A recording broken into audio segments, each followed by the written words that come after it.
عليكم ورحمة الله وبركاته. الحمد لله رب العالمين وبه نستعين على أمور الدنيا والدين. الصلاة والسلام على أشرف الأنبياء والمرسلين وعلى آله وصحبه أجمعين. اللهم صل على سيدنا محمد الفاتح لما أغلق والخاتم لما سبق والناصر الحق بالحق والهادي إلى صراط مستقيم وعلى آله وصحبه حقا قدره ومقداره العظيم. سبحانك لا علم لنا إلا ما علمتنا إنك أنت العليم الحكيم. رب اشرح لي صدري ويسر لي أمري واحلل عقدة من لساني يفقه قولي. قال الله تعالى في القرآن الكريم بعد أعوذ بالله من الشيطان الرجيم إنا أنزلناه في ليلة القدر صدق الله العظيم. قال النبي صلى الله عليه وسلم اقرأوا القرآن فإنه يأتي يوم القيامة شفيعا لأصحابه أو كما قال. أما بعد, alhamdulillah dimuliakan sahibus samahah Tuan Imam, Tuan Bilal, seluruh staf kepimpinan surau, serta disanjungi lagi dimuliakan para alim ulama, para asatidzah, ustaz wa ustazah. Mohonlah ditegur kepada hamba yang faqih dalam bidang ilmu ini jika ada salah dan silap dengan apa yang dikongsi serta diajarkan pada pagi yang penuh barakah ini. Mudah-mudahan Allah Ta'ala berkati dan rahmati kita semua di dunia dan di akhirat. Amin ya rabbal alamin. Muslimin muslimat, ya ibu-ibu, hadirin wa hadirat yang dirahmati oleh Allah, insyaallah menyentuh pada pagi ini tajuknya berkaitan dengan nuzul Quran. Baru sahaja kita sambutnya pada bila? Malam tadi. Inilah ni 18 Ramadan, 17 Ramadan. Dua peristiwa besar berlaku dalam Islam punya sejarah. Yang pertama nuzul Quran, yang kedua Badar al-Kubra. Baik, ayah ibu-ibu muslimin muslimat, hadirin wa hadirat yang dirahmati oleh Allah, kita tengok sikit pada kisah nuzul Quran. Dalam satu ayat surah Ad-Dukhan Allah Ta'ala kata inna anzalnahu fi lailatin mubarakah. Sungguhnya kami turunkan Al-Quran itu pada malam yang penuh barakah. Maka para alim ulama menyebutkan pada malam yang mana satu. Kita tengok malam ni banyak 360 lebih kurang malam. Mana satu malam yang kita sebut mubarak. Main lagi satu ayat Allah Ta'ala turun inna anzalnahu fi lailatul qadr. Sungguhnya kami turunkan Al-Quran itu pada malam yang kemuliaan, malam yang mulia. Maka disebut kata turunnya Al-Quran itu sifat malamnya ada dua. Kata ulama, yang pertama mubarak, yang kedua mulia. Mana satu malam yang mubarak, mana satu malam yang mulia ni?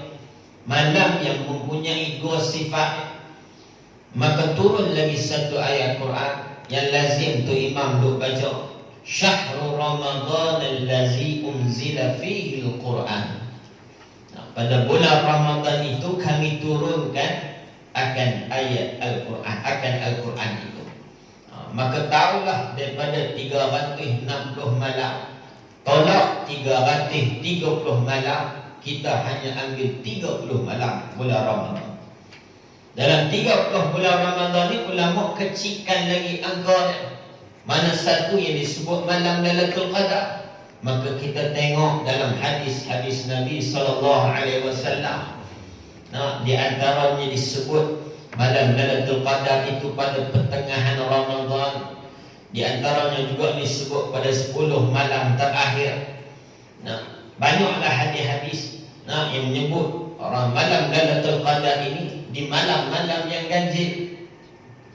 Maka turun lagi satu ayat Quran. Kata Allah Subhanahu wa ta'ala, kami turunkan Al-Quran itu yaumal taqal jam'an, ketika mana dua atau pasukan bertemu. Itu yang peristiwa Badar. Badar Al-Kubra itu juga pada malam Badar Al-Kubra itu turunlah Al-Quran. Di sini ulama menyebutkan turun Al-Quran dari mana? Nuzul tu asal perkataannya nazala, turun. Turun dari mana? Kalau kita tengok pada salah satu pendapat para alim ulama menyebutkan yang disebut nuzul Quran, turun Al-Quran itu Allah Ta'ala menurunkan Al-Quran daripada Lauh Mahfuz. Suatu mana Allah Ta'ala jadikan Al-Quran, tak tahu bila masa, tapi bila dah siap Quran itu dicipta, dijadikan Allah, maka diturunkan dari Lauh Mahfuz ke Baitul Izzah, ke langit dunia. Disebut dalam kitab Kifayatul Muhtaj karangan Syekh Daud Al-Fatani, Baitul Izzah ni terletak pada langit yang pertama, diturunkan pada Baitul Izzah. Baitul Izzah ni apa dia? Ibu pernah dengar Baitul Haram? Baitul Haram kat mana? Di Mekah. Kaabah tu disebut Baitul Haram. Kata Baitul Izzah ni kategorikan dia berada tempat-tempat seperti mana Baitul Haram di atas muka bumi Allah, maka Baitul Izzah posisi dan dia punya keadaan sama dengan Baitul Haram, cuma dia berada di langit yang pertama. Sehingga kan sama ataupun tidak itu ulama menyebut, andai kata dilemparkan batu daripada Baitul Izzah, nescaya dia akan tepat jatuh di atas bumbung Baitul Haram. Mana kata atas daripada Kaabah di langit yang pertama ada satu namanya Baitul Izzah. Rupa bentuk sebiji macam Kaabah yang duduk di atas dunia. Cuma Baitul Izzah itu kata ulama ditawaf oleh para malaikat, sedangkan Baitul Haram ditawaf oleh jin dan manusia. Baitul Izzah tak pernah putus orang tawafnya. Malaikat tawaf, ada sahaja malaikat tawaf.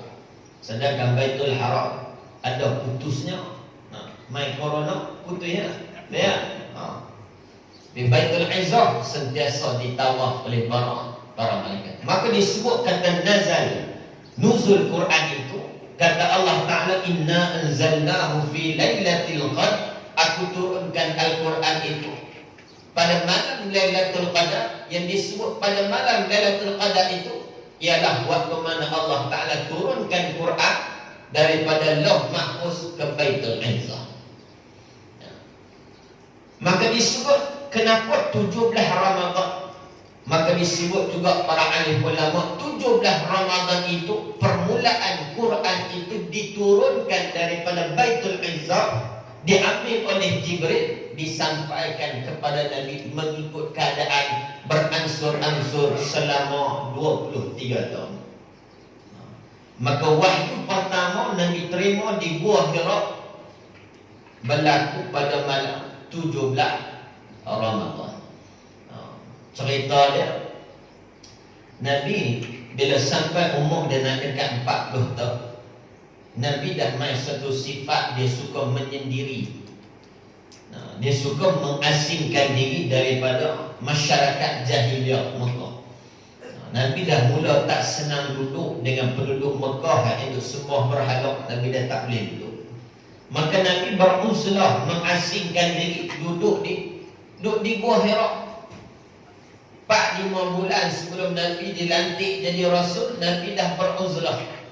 Maka tibalah satu malam yang disebut malam itu nuzul Quran 17 Ramadan. Tanggal 17 Ramadan datang Jibril alaihi salam bawa wahyu yang pertama. Hadis ni masyhur. Ustaz duk baca. Bagaimana seorang pemuda, Nabi tengah duduk dekat Gua Hira, datang seorang pemuda peluk dengan erat daripada belakang Nabi. Yang disebut oleh ulama kuat tak kuat Jibril peluk Nabi waktu itu sehingga kan Nabi berpayah nak bernafas. Kuatnya dia peluk Nabi.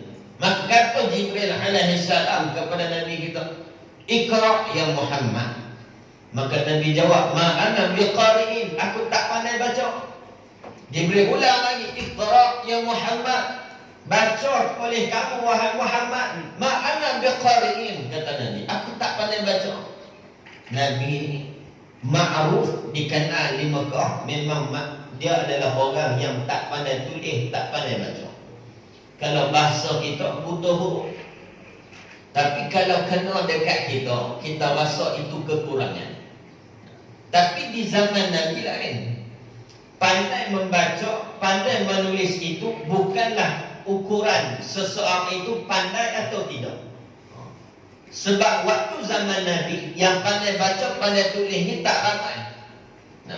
Tak ada zaman tu kalau mereka nak buat rumah, mau nak tulis, nak lukis plan dulu, nak kira kos bajet, tak ada. Habaq dia lagu mana, mereka bangun lagu. Nak berapa tingkat, nak tandas tak mana, bilik banyak tak ada. Habaq tu mereka buat. Mereka tak ada istilah nak lukis plan, nak tulis tak. Memang masyarakat tu banyak tak pandai baca dan tak pandai tulis. Sedikit dia orang pandai baca dan tulis.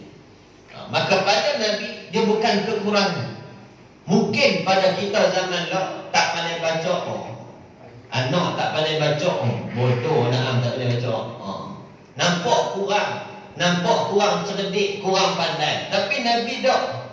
Walaupun Nabi tak pandai tulis, tak pandai baca, inilah yang menjadi hujah yang kuat mematahkan hujah para kufar laknatullah, yang mengatakan Nabi ini nak copy paste daripada kitab-kitab mereka yang dulu. Macam mana Nabi nak copy paste sedangkan Nabi tak pandai baca, tak pandai tulis? Maka dia jadi hujah yang begitu. Orang kafir tak boleh kata Nabi ni main reka-reka Quran, cipta-cipta Quran, ciplok daripada kitab-kitab mereka lama. Tak ada. Patah hujah mereka dengan tu. Maka tidak ada dusta apa hak yang Nabi sampaikan kepada mereka. Cuma hati mereka itu yang menolak. Ma'ana biqari'in, kata Nabi, aku tak pandai baca. Maka Jibril kata, Iqra ya Muhammad. Turun wahyu pertama, Iqra bismi rabbikal ladzi khalaq. Bacalah oleh kamu wahai Muhammad dengan nama Tuhan yang menjadikan kamu. Diulang-ulang oleh Jibril sehingga Nabi menggigil ketakutan. Nabi berlari pulang ke rumah. Pada waktu itu dalam hadis riwayat sebut, Jibril alaihissalam berubah menjadi bentuk asalnya. Kalau kita tengok dalam riwayat, Nabi tengok rupa asal malaikat Jibril ni dua kali. Yang pertama, waktu wahyu yang pertama diturunkan di Gua Hira. Yang kedua, pada malam Isra wal Mi'raj. Jibril tunjuk rupa asal. Maka kata Nabi, aku tak tengok kat langit pada malam itu, melainkan hanya aku nampak langit dipenuhi dengan Jibril. Nak kata besarnya malaikat Jibril alaihi salam. Malaikat Jibril ada berapa banyak sayang? Ada? Satu. Satu dah cukup. Ada berapa banyak sayang? 6 ratus. 3 ratus kanan, 3 ratus kiri. Satu sayap malaikat Jibril buka, boleh tutup dah muka bumi ni punya langit. Timur ke barat, satu sayap. Baru satu, belum 300 buka. Satu sayap tutup dah langit dunia. Satu sayap yang malaikat Jibril buka. Maka tu malaikat Jibril baru buka satu sayap lah. Maka kata Nabi, aku tak nampak dekat langit, melainkan hanya aku nampak Jibril alaihissalam. Besarnya malaikat Jibril alaihissalam. Nabi pernah tanya dekat malaikat Jibril. Nabi kagum tengok malaikat Jibril. Wahai Jibril, hang ni hebat semua. Ada 300 kanan, 300 kiri. Buka satu sayap, tutup habis muka bumi. Malaikat Jibril kata, let go ya Rasulullah. Sabar saat ada lagi hebat. Malaikat apa pula? Malaikat Israfil. Malaikat Israfil, dia lebih besar mana apa? Dia ya Rasulullah ada 6, ada berapa ratus? Ada 600 kanan, 600 kiri sayapnya. Satu sayap dia buka, umpama aku buka habis 300 kanan, 300 kiri. Besar mana? Malaikat Israfil dia tugas dia apa? tiup trompet sangka kalau hak ni nak tiup kita. Ustaz nak cerita, orang nak cerita, cikgu dia ajar agama kat sekolah. Cikgu dia kata ni gurau dia tak. Dia kata, tahu tak pasal apa berlaku gempa bumi? Gempa bumi, habis gunung runtuh, tanah runtuh dia. Malaikat Israfil itu terbersih dia kat trompet, habis gerak bumi. Tak tahu betul tak betul, nak buat kot. Baru tu, baru terbersih, dah gerak bumi. Tiup betul. Tu, dia buka habis 600. Habis kata, Masya Allah, hebat tu dekat Israfil. Sabar, sabar. Ada lagi hebat. Sudah. Ada lagi? Ada. Mana? Dia sebut. Ada satu lagi malaikat yang akhir tak ingat. Yang akhir malaikat yang disebut malaikat hamalatul arash. Hamalatul arash. Dia ada banyak sayap ni. Masya Allah. Tak terkira. Saya tak ingat bilangan dia berapa. Tapi besar dia tu. Kalau malaikat Israfil, malaikat Jibril, malaikat lepas Israfil buka habis sayap dia baru merupakan satu sayap malaikat hamalatul arash. Malaikat hamalatul arash, malaikat yang pikul arash Allah Ta'ala ni ada 8 orang. Bayangkan besar tak besar malaikat. Kalau malaikat Jibril kita kata satu sayap tutup muka bumi, agak-agak malaikat tu besar mana? Kita lah dekat mata malaikat, kita ni besar mana? Lagu kita duk tonyoh mu hitam tu kan. Tu kata guru kami, malaikat ni duk tengok kita kecil-kecil tak ada kecil besar. Kecil-kecil duk tengok kita buat dosa, tak mau semayang, tak mau main surau, tak mau main dengar, tak mau main kuliah, tak mau main ngaji. Mau nak tonyoh ada kata. Nasib Allah Ta'ala tahan. Kalau tak lama tak. Kita tengok peristiwa Taif datang malaikat penjaga gunung cakap ke Rasulullah, ya Rasulullah, pilih mana gunung yang nak aku hempak atas penduduk Taif, di atas apa yang mereka buat dekat ya Rasulullah. Tu malaikat bersifat dendam bagi manusia yang bermaksiat kepada Allah, tak reti nak bertaubat. Ni kata malaikat tu besar, maka jangan sombong. Kita kena sedar ni, kita ni hanya kerdil di mata malaikat. Kita kerdil di mata malaikat. Ada makhluk yang lagi besar Allah Ta'ala cipta. Disebut oleh guru kami, itulah makhluk yang paling besar Allah Ta'ala cipta. Apa dah? Arash Allah Ta'ala. Arash Allah Ta'ala disebut dalam kitab Kifayatul Muhtad. Arash ni besar tak besar? Kalau bumi dicampurkan di arash, umpama cincin yang dicampurkan di padang pasir yang luas. Cincin sama cincin. Campur kat padang pasir. Hak padang pasir tu arash, cincin tu bumi. Besarnya arash Allah. Sebab tu kita manusia jangan sombong. Sebab ada lagi makhluk yang lagi hebat, lagi besar dari kita. Tapi Allah Ta'ala muliakan kita. Allah Ta'ala kata apa? Laqad khalaqnal insana fi ahsani taqwim. Makhluk yang paling mulia, paling bagus, apa dia? Manusia aku cipta. Walaupun Allah Ta'ala muliakan kita, jangan pernah ada rasa sombong. Kita kena, bila Allah Ta'ala mulia, kita kena makin menunduk dengan Allah. Manusia yang sering tunduk dengan Allah, menunduk kepada Allah, lagi dia tunduk, lagi mulia dia. Tapi sekali dia angkat dan terus mengangkat, maka itu permulaan bagi dia jadi dihina oleh Allah Ta'ala dan seluruh makhluk Allah Ta'ala di atas dunia dan di langit. Sebab tu jangan sombong. Kalau malaikat besar tu Allah, kita ni besar mana ada nak sombong dalam diri. Jangan sampai malaikat tenyeh kepala kita. Jangan sampai malaikat tenyeh kepala kita. Baik tu kata malaikat Jibril. Bila Nabi tengok lupa asal malaikat Jibril, Nabi takut, gigil, ketakutan. Berlari Nabi ke rumah bini dia, isteri Siti Khadijah binti Khuwailid. Tengok Nabi menggigil ketakutan Siti Khadijah ni. Nabi sebut dekat Siti Khadijah, Zammiluni, Zammiluni, selimuti aku. Nabi gigil takut ni, selimuti aku. Nabi letakkan kepala di atas rimuk Siti Khadijah. Maka Siti Khadijah tanya, ya Rasulullah, wahai Muhammad, apa jadi dengan hal ni? Nah, gigih takut ni. Allah Ta'ala takkan sia-siakan hang. Hang Allah Ta'ala sayang, hang suka bantu orang, hang manusia yang jujur. Allah Ta'ala takkan hinakan hang, wahai Muhammad. Maka bila Nabi dah tenang, Nabi cerita dekat Siti Khadijah apa yang jadi dekat dia.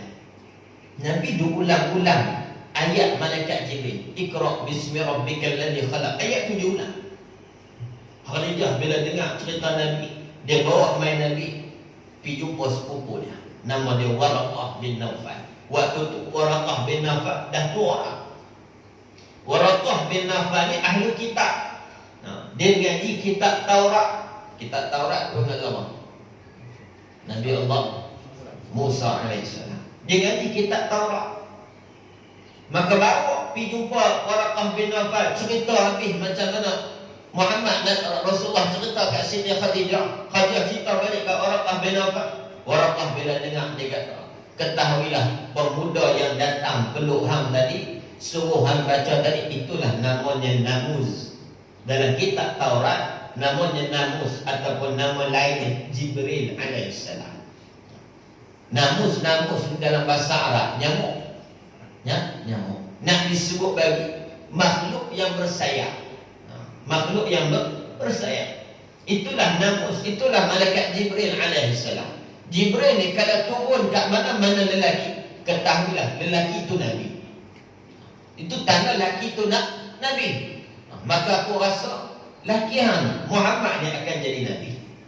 Dia akan jadi Nabi. Hang kena ingat pesan ni. Kata Waraqah bin Nawfal, bila dia jadi Nabi, dia akan diuji oleh Allah Ta'ala.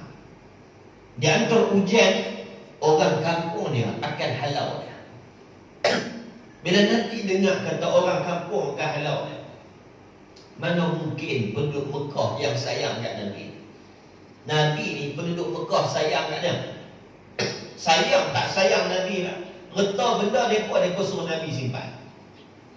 Nabi jadi bendahari Mekah waktu, pegang RM2 penduduk Mekah.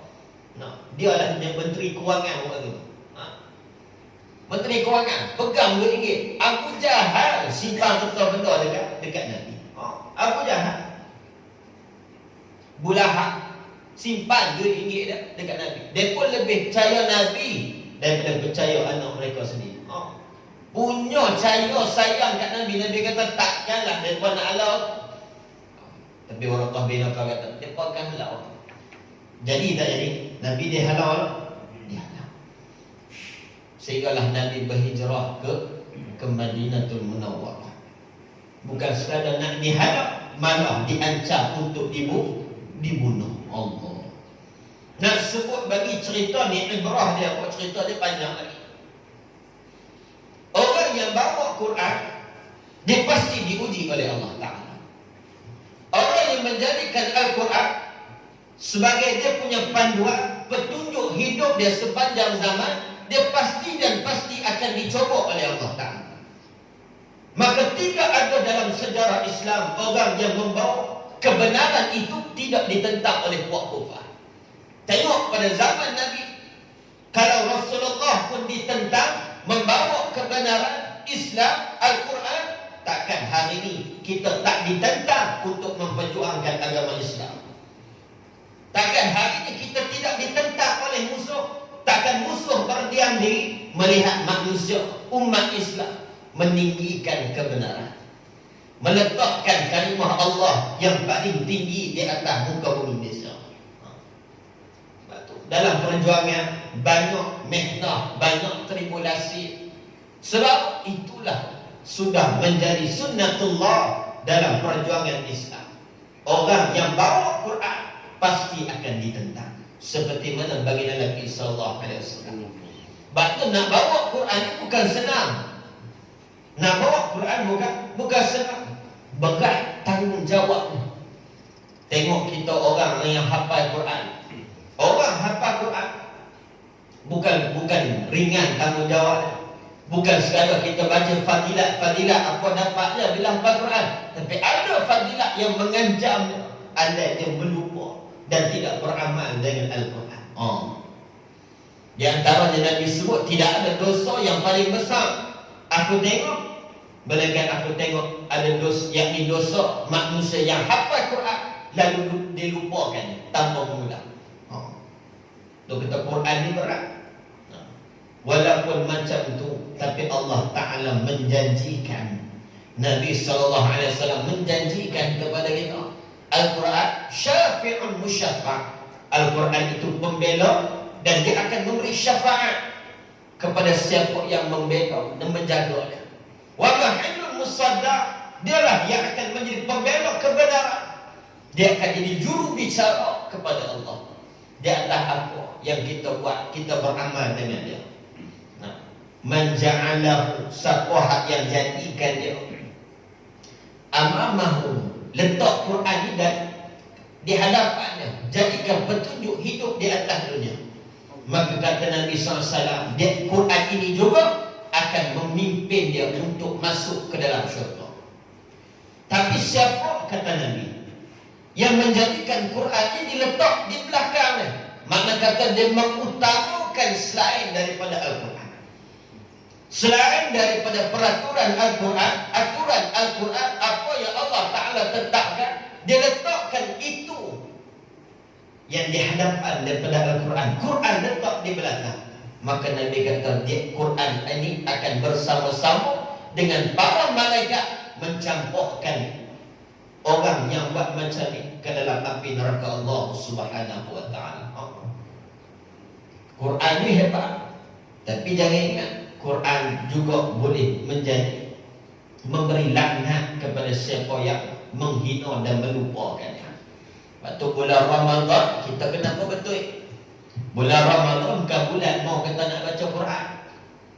Masuk bulan Ramadan baru buka Quran tak. Bulan Ramadan bulan memperbanyakkan bacaan Al-Quran. Bukan baru nak baca. Quran itu kena baca setiap hari. Tak banyak pun satu ayat, 2-3 ayat kena baca. Tak usah tunggu Ramadan tahun depan pula lah baru buka Quran je. Jangan. Quran tu mau kena baca. Bila masuk Ramadan, bulan kita memperbanyakkan bacaan Al-Quran. Hari kita kena betul. Datang masyarakat kita ingat masuk Ramadan baru tadarus. Tak salah tadarus. Tapi kena faham. Faham makna bulan Ramadan itu. Bukan bulan nak baru masuk Ramadan baru boleh baca Quran. Dah biasa dah baca Quran sebelum tu.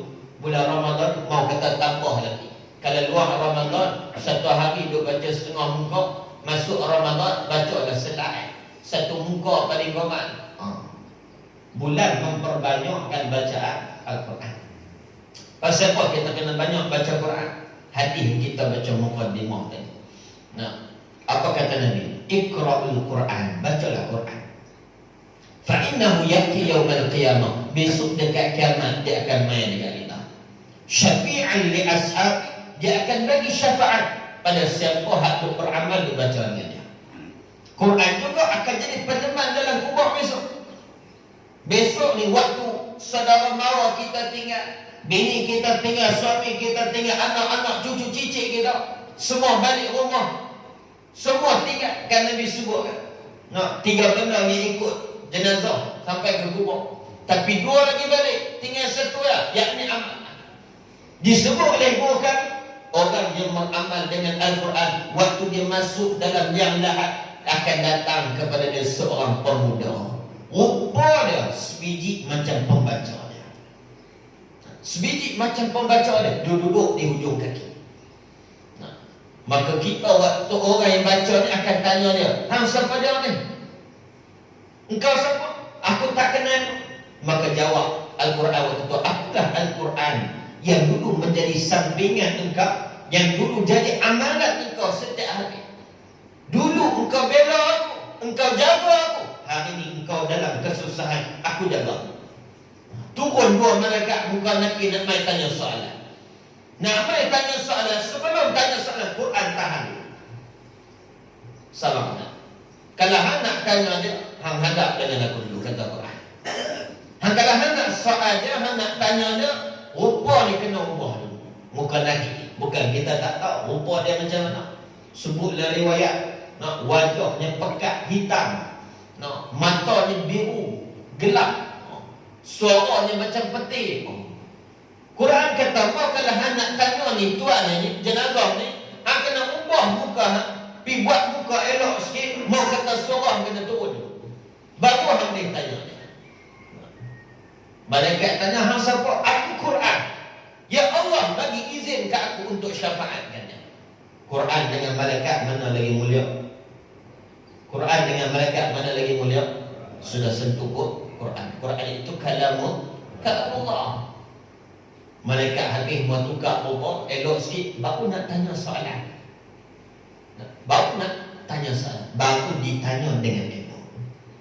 Kita lah, kalau guru kami cakap, kita lah kalau orang tanya ganas-ganas nak jawab, walaupun kita tahu jawapan, boleh tak kita jawab dengan betul?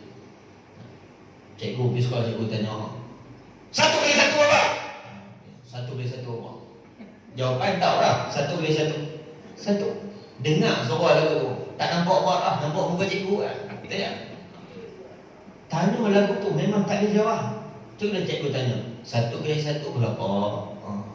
1 je cikgu, buat bodoh ingat tak? Ada 1 lah. 1 boleh jawab. Ditanya dengan elok, tanya dengan keras tadi, tak boleh jawab. Walaupun kita tahu jawapan. Waktu tu malaikat tanya, Marrabbuka, dengan suara yang penting, suara buruh. Walaupun kita tahu jawapan, Allahu Rabbi, nak jawab. Mau jawapan duduk simpan dalam, tak boleh nak keluar pasal apa? Duduk takut lagi tengok muka dia tak habis. Mau kena dengar suara lagu tu pula. Tapi Quran yang akan tolong kita. Dia antara surah yang menjadi pembela kita dalam pokok besok. Ini ada oleh baginda Nabi SAW, surah Tabarakat, surah Al-Mulk. Maka beramal dengan surah Al-Mulk. Sini buat lah Pak Insya macam surah Al-Mulk. Sini buat Pas subuh. Ni mau nak baca lah, kamu siap mati tu. Surah Al-Mulk, baca nak paling tidak pun baca lah surah Al-Mulk. Kalau kita tak boleh nak baca ayat-ayat lain, kita susah, mungkin kita dah tua, tak berapa nak boleh. Awal-awal dulu kita pun mungkin lalai, lupa, tak dan nak pergi mengaji, sibuk dengan kerja. Mau kata tua ni payah pula nak belajar baca Quran ni. Dah boleh dah, gagah-gagah pun mau dapat satu surah ni, surah Al-Mulk, baca. Jangan sampai tak baca langsung. Jangan sampai Quran tu berhabuk dalam Al-Mulk. Kita biarkan Quran, kita tinggalkan Quran, Quran takkan tolong kita. Kalau Quran tak tolong kita, siapa nak tolong kita di hadapan Allah? Siapa nak tolong kita? Kita nak harapkan mak bapak kita, kita nak harapkan adik-beradik kita, anak cucu kita nak tolong kita. Kalau anak cucu kita ada di antara mereka hafal Quran, mungkin dia pun boleh tolong. Tapi kalau semua tak ada, siapa nak tolong kita? Allah Ta'ala sebut, yauma yafirul mar'u min akhihi wa ummihi wa abihi. Hari itu anak pinak, suami isteri, mak bapak, semua berterabak, tak mau nak jumpa. Siapa nak jumpa? Sayang macam mana kat bini kat dunia. Suami ni sayang, peluk, cium. Anak ni habis mau belah lah, didik macam mana pun. Buah hati, belayan jiwa, penenang hati, penenang jiwa. Habis kita. Anak bini, mak ni sayang macam mana pun, bapak sayang macam mana pun, kawan ni rapat macam mana pun. Besok di akhirat mereka menjadi musuh paling ketat dengan kita. Masing-masing kan cari kita, tuntut kepada kita. Siapa sebut ni? Allah cerita kat kita. Allah ni sayang punya tak sayang dengan kita. Dia hafal awal dah apa nak jadi kat kanak besok. Nak suruh kita ambil peringat, mana hak boleh jadi kawan betul ni? Hang kena ingat, hang sayang macam mana pun dekat dia, satu hari hang pasti akan berpisah. Ni kata Jibril alaihissalam, aish ma syi'ta fa innakal mayyit. Apa nak hidup macam mana silakan. Apa nak hidup miskin, silakan. Nak hidup kaya-kaya, silakan. Hang nak hidup sombong, silakan. Nak hidup merendah diri, silakan. Fa innakal mayyit. Pasti dan pasti yang kena ingat, hang akan mati, hang akan jadi jenazah. Wa amal ma syi'ta fa innaka majziyun bih. Hang nak buat apa, silakan. Hang nak makan rasuah, silakan. Hang nak tindah orang, silakan. Hang nak laku zalim, silakan. Hang nak buat dosa, silakan. Tapi kena ingat, fa innaka majziyun bih, pasti dan pasti akan ditanya dengan apa yang hang buat atas dunia. Dan akhir kata malaikat Jibril, wa ahbib ma syi'ta fa innaka mufariqu. Nak sayang siapa pun sayanglah. Hang sayang apa mana pun sayang, tapi hang kena ingat pasti dan pasti hang akan berpisah dengan dia. Dia takkan hidup kekal selama-lamanya dengan hang. Pasti dan pasti hang akan ditinggal sendirian. Bukti dia apa? Kita mati besok, bini kita ikut sekali. Oh, masa cinta kami saya hidup semati. Kita mati awal, awak tak setuju sekali. Betul ya? Tok Imam lah. Tok Imam lah. Jawab tak tahu orang sekali. Kata hidup semati. Tak apalah, biar dia hidup. Kata dia hidup semati. Itu boleh kan? Ajal maut itu di tangan Allah. Kita tak tahu kita mati dia. Maka orang yang cerdik, orang yang pandai, dia mencari teman yang paling setia dengan dia. Siapa teman paling setia? Itulah Al-Quran. Maka jadikan Al-Quran ini, ambil iktibar pada nuzul Quran ini sebagai iktibar, mau kata ibrah dalam diri kita, mau kata boleh baca Quran, mau ada semangat nak baca Quran. Kalau hari ini aku tak pandai baca Quran, ya Allah, bagi diri aku ni boleh baca Quran sebelum aku mati. Paling tidak sebelum aku mati, mau aku tak boleh baca Quran. Jangan sia-siakan umur yang engkau bagi dekat aku, ya Allah, tanpa aku boleh baca Quran. Besok Allah Ta'ala tanya, aku bagi hang umur 30 tahun, 40 tahun, 50 tahun, 60 tahun, 70 tahun, 80 tahun hang hidup atas dunia, kenapa Quran hang tak boleh baca? Kita nak jawab, ya Allah, kami tak ada masa, ya Allah, sibuk dengan dunia kami, ya Allah, sibuk dengan kerja kami, ya Allah. Kita nak jawab, kita sibuk dengan Allah. Waktu tu mau kita nak selamat, mana nak pergi tak? Maka ya muslimin muslimah hadirin wa hadirat yang dirahmati oleh Allah, maka mengambil iktibar kita pada nuzul Quran, malam nuzul Quran itu ialah kita bersama-sama mentadabbur Al-Quran. Jangan baca saja. Jangan baca saja. Dah boleh baca, cuba menghayati ayat Quran. Kadang-kadang kita tengok pasal buat Imam Mekah kadang boleh menangis baca. Dia bukan nangis buat lagu kita. Kita nangis mesti ikut imam. Imam nangis kita tanya siapa nangis? Tok Imam nangis. Tok Imam nangis, kita nangis. Depa nangis pasal depa faham. Depa faham. Kenalah dengan ayah, tengok-tengoklah. Cerita bab neraka seksa nangislah, takut. Ni cerita bab syurga nangis. Tak kena ayat. Bab neraka. Tanya diri kita, kalau diri kita ni guru kami kata, kalau kita ni baca Quran, mana ayat tentang azab, siksaan, apa-apa yang Allah Ta'ala dosa ni, Allah Ta'ala nak balas, kalau tak tersentuh ke hati kita, tak mengalir air mata kita, itu tanda hati kita gerah. Hati kita gerah. Pasal Allah Ta'ala tegur direct macam tu pun kita tak boleh nak sedar diri. Itu tanda hati kita gerah. Maka nak melembutkan hati itu dengan banyakkan istighfar. Banyakkan. Sebab bangunlah, ni bulan Ramadan ni malam 17. Malam 17 kita nak kan Lailatul Qadar. Tidak, kita minta ke Allah, amin. Amin. Dapat Lailatul Qadar, kita minta ke Allah. Jangan bubuh hanya pada malam ganjil. Orang yang cerdik memang Nabi kata Lailatul Qadar tu pada malam yang ganjil, tapi kita kena ingat Lailatul Qadar itu rahsia Allah, anugerah daripada Allah. Bolehkah Allah Ta'ala nak bagi pada malam 2 Ramadan? Boleh tak Allah Ta'ala nak bagi pada 4 Ramadan? Bila-bila pun Allah Ta'ala boleh bagi. Itu rahsia Allah, kita tak tahu waktu bila. Maka orang yang cerdik, dia bukan hanya buku pada yang ganjil, tapi pada awal Ramadan sampai 29 Ramadan habis boleh buku. Dia buat amalan pada 1 Ramadan sampai 29 Ramadan, sama dia buat. Mulai istighfarnya, solat taubatnya, tadarus baca Qurannya. Ini orang yang cerdik. Dia buru semua, takkan satu malam tak kena. Betul tak? Besok dengan orang yang ni jawab. Malam 21 penuh belakang terawih. Malam 22 3 sah. Malam 23 penuh melimpah keluar. Malam 24 keluar tak ada. Hari ni 4 sah bayar. Malam 25 penuh balik iktikaf sini. Malam 26 orang buat biskut raya kat rumah. 27 malam kemuncak penuh. Kira pula 28 clear beli baju raya. Malam 29 tak ada. Mau balik kampung. Tunggu kalau boleh balik. Mai corona mau tak ada. Betul tak? Muslimat ada yang wahid atau orang yang bijak dia hukum macam tu. Pada awal Ramadan sampai ni. Atau kita kena buat macam tu. Bau Ramadan baca Quran amat. Malam-malam bangun kita istighfar, qiyamul minta ampun dengan Allah. Dia nak lembutkan hati kita. Kalau tak buat lah, bila kita nak buat? Kalau Ramadan ni tak mengubah diri kita daripada jahat jadi baik, dah jadi baik, jadi lagi baik, bila kita nak ubah? Coba bila nak ubah? Waktu ni sajalah nafsu kita tengah lemah.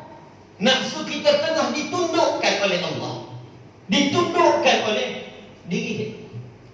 Waktu ni, kalau tidak dalam bulan Ramadan, bila kita nak buat? Bila kita nak istighfar dengan Allah? Kita semua sibuk. Nah, masing-masing kita tahu kita ada kerja. Walaupun yang dah pencen sekalipun, kebun juga ada, betul tak? Pergi kebun, kemah rumah, dan sebagainya. Ada kerja masing-masing.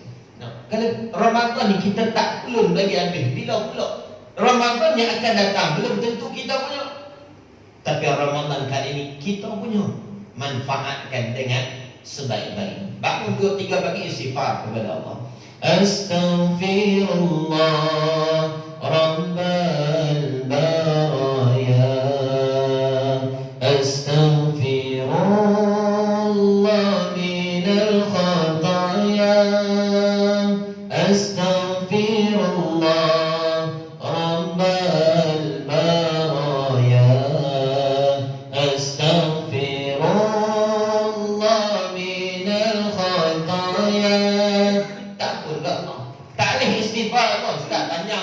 Pendek sikit. Astaghfirullahalazim.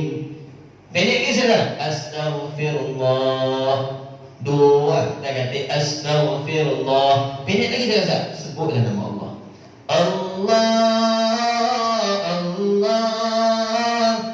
Allahu ya Allah.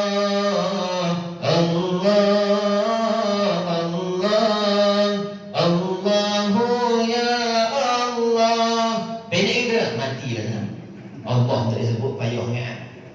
Sebutlah nama Allah. Jangan sia-siakan Ramadan kali ini yang hadir kepada kita. InsyaAllah mudah-mudahan kita mendapat keberkatan di bulan Ramadan tahun ini dan mendapat Lailatul Qadar insyaAllah. Amin ya rabbal alamin. Baik, ibu muslimin muslimat hadirin wa hadirat dan rahmat Allah, mungkinlah cukuplah segala tu perkongsian kita pada subuh pagi ini. Mudah-mudahan kita semua sedikit sebanyak perkongsian pada pagi ini dapatlah kita memperingati, ingat pada diri kita, muhasabah diri kita, muhasabah amalan kita. Terutama yang bercakap. Walaupun ibu rasa macam saya cakap dengan ibu, paling sampai, paling dapat, paling dekat dengan saya, telinga saya dulu. Paling dekat lagi dengan saya, hati saya dulu. Saya cakap kat diri saya dulu. Saya walaupun muda, ayah ibu tu jangan ingat saya tak ada dosa. Saya pun ada dosa, betul tak? Boleh jadi ayah ibu yang umur mungkin dah lanjut tapi amalnya banyak. Saya umur muda, dosa banyak, amal mungkin kurang. Hadut depan ni tutup buah ni ulama. Kita pun sekat, betul tak? Ngaji lama kita. Walaupun begitu kita sama-sama muhasabah amalan, memperingati. Mudah-mudahan Allah Ta'ala ampunkan dosa kita di bulan yang penuh berkah. Amin ya rabbal alamin. Ibu muslimin muslimat hadirin wa hadirat rahmatillah Allah taala, mohon maaf terkasar bahasa, tersilap bicara, tersalah kata, tertinggi suara dengan ayah ibu semua. Mudah-mudahan Allah Ta'ala berkati kita di dunia dan di akhirat. Sudah adabnya, sudah hakikatnya baik buruk itu datang daripada Allah Subhanahu wa taala. Aqul qawli hadza wa astaghfirullah wa li wa lakum. Assalamualaikum warahmatullahi wabarakatuh. أعوذ بالله من الشيطان الرجيم. بسم الله الرحمن الرحيم. الحمد لله رب العالمين. حمدا حامدين، حمدا ذاكرين، حمدا شاكرين، حمدا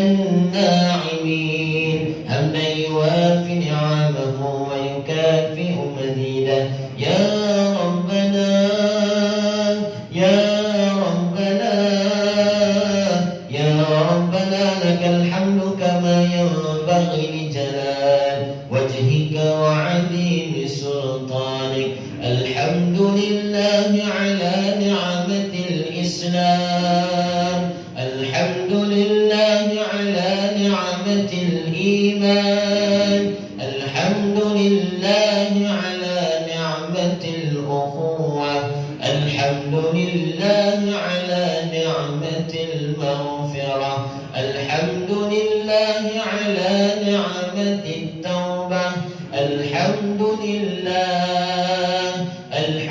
لله رب العالمين والصلاة والسلام على أشرف الأنبياء والمرسلين وعلى آله وصحبه أجمعين اللهم لا إله إلا أنت سبحانك إنا كنا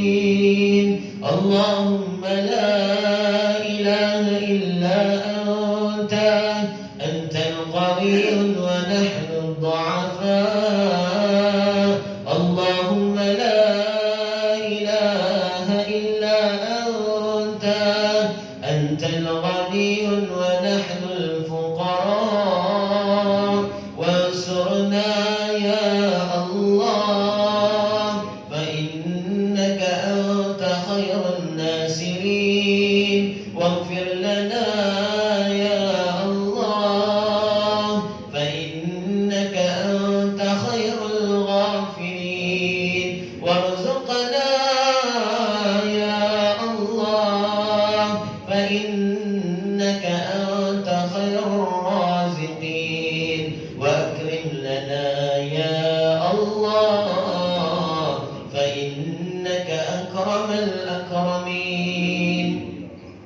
Ya Allah Tuhan kami, Kau ampunkanlah dosa-dosa kami, dosa kedua orang tua kami, dosa sahabat handai kami. Ya Allah ya Tuhan kami, pandanglah wajah kami ya Allah, dengarkanlah permintaan kami ya Allah, terimalah amal ibadah kami ya Allah. Ya Allah bodoh-bodoh kami pandaikanlah oh ya Allah ya Allah jahil-jahil kami alimkanlah oh ya Allah oh ya Allah kotor hati kami sucikanlah oh ya Allah oh ya Allah lemah iman kami kuatkanlah oh ya Allah oh ya Allah dosa kami banyak ampunkanlah oh ya Allah ya Allah doa-doa kami angkatkanlah terimalah sallallahu alaihi sayyidina Muhammad wa ala alihi wa sahbihi wa baraka wa sallam walhamdulillahi rabbil alamin amin ya rabbal alamin taqabbalallahu minkum